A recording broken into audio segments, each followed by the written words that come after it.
नमस्कार, capital TV Uttar Pradesh देख रहे हैं आप। मैं हूं आपके साथ पूजा। गोरखनाथ मंदिर हमले को लेकर लगातार नए नए खुलासे सामने आ रहे हैं।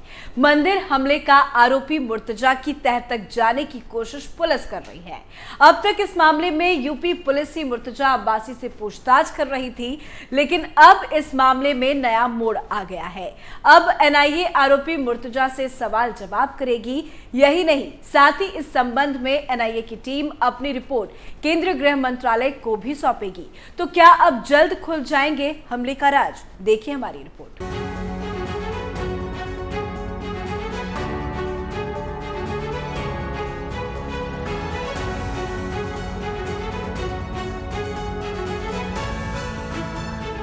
गोरखनाथ मंदिर हमले को लेकर आए दिन नए नए खुलासे सामने आ रहे हैं।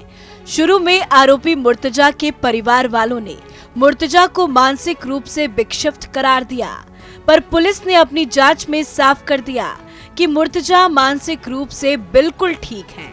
उसके बाद गोरखपुर मंदिर हमले के आरोपी अहमद मुर्तजा अब्बासी के आतंकी कनेक्शन को लेकर गंभीर बातें सामने आ रही हैं, जिसने एनआईए के कान खड़े कर दिए। अब तक इस मामले में मुर्तजा से यूपी पुलिस पूछताछ कर रही थी, लेकिन अब एनआईए की टीम आरोपी मुर्तजा से पूछताछ करेगी और इसकी रिपोर्ट केंद्रीय गृह मंत्रालय को सौंपेगी।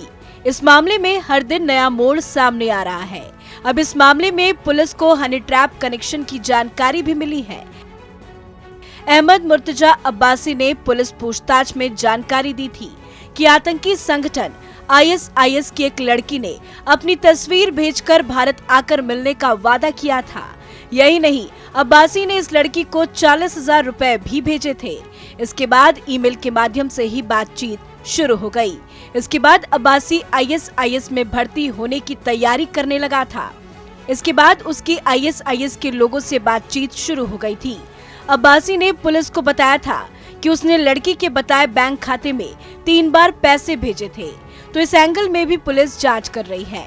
एटीएस और एसटीएफ के सूत्रों के मुताबिक जांच में पता चला है कि डॉलर का इस्तेमाल कर मुर्तजा ने विदेशी सिम खरीदा था, जिसकी मदद से ही वो प्रतिबंधित वेबसाइट पर सर्च कर जिहादी वीडियो देखा करता था।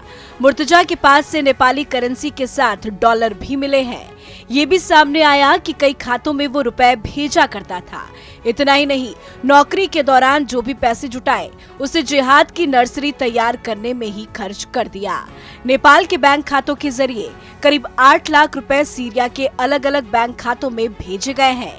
नेपाल के अलावा विदेशों में उसके खाते संचालित होने की खबर पर जांच तेज कर दी गई है। तो अलग अलग एंगल में जांच की जा रही है और अब ताजा अपडेट ये है कि इस मामले में आरोपी अहमद मुर्तजा अब्बासी से एनआईए की टीम पूछताछ करेगी। एनआईए की टीम मुर्तजा से हर उस एंगल में पूछताछ करेगी जिसे अब तक छुपाया जा रहा है और उम्मीद है अब एनआईए की पूछताछ में कुछ और अहम खुलासे हो सकते हैं।